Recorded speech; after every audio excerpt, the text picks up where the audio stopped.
langitkan segala pintaku. Jika masih ada ruang waktu, penuh kata tapi kau membisu. Bagai langit yang meratap sendu, izinkan aku pergi.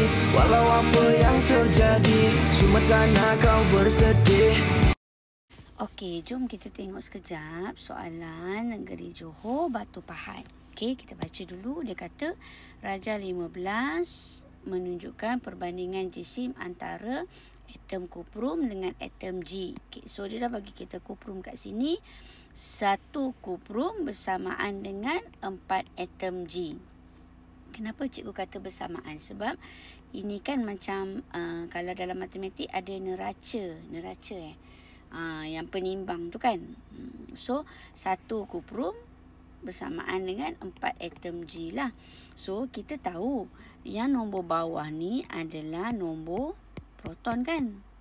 Ini adalah nombor proton, yang nombor atas ni adalah nombor nukleon. Okey.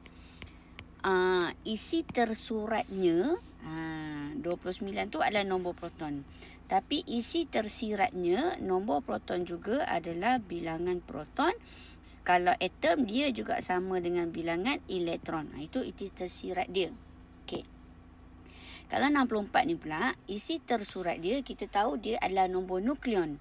Tapi isi tersiratnya, nombor nukleon itu juga adalah dia punya JAR, jisim atom relatif. Okey. So bila dia kata, okey kita baca soalan balik. Apakah jisim atom relatif bagi atom G? So dia nak tahu jisim bagi 1 atom G. So kalau 1 kuprum yang ada jisim atom relatifnya 64 sama dengan 4 atom G. So kalau kita nak untuk 1 saja, confirm lah 64 bahagi dengan 4. So kita dapat, tekan kalkulator, kita dapat 16. Kau tak silap cikgu, kita dapat 16. Sekejap cikgu terakhir, cikgu dia nak lipat 24. Betul. Okey, so jawapan dia A. Gitu. Okey, maksudnya kita kena ingat isi tersirat dia lah. Kalau kita tengok standard piawai, dia kan memang bagi macam ni kan. Itu A, itu Z.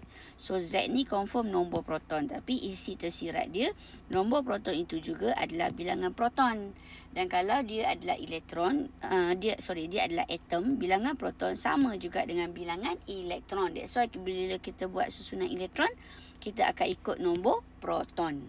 Okey, yang atas ni adalah nombor nukleon. Itu adalah isi tersurat dia pada sini. Tapi isi tersirat dia, nombor nukleon itu juga adalah jisim atom relatif. Okey.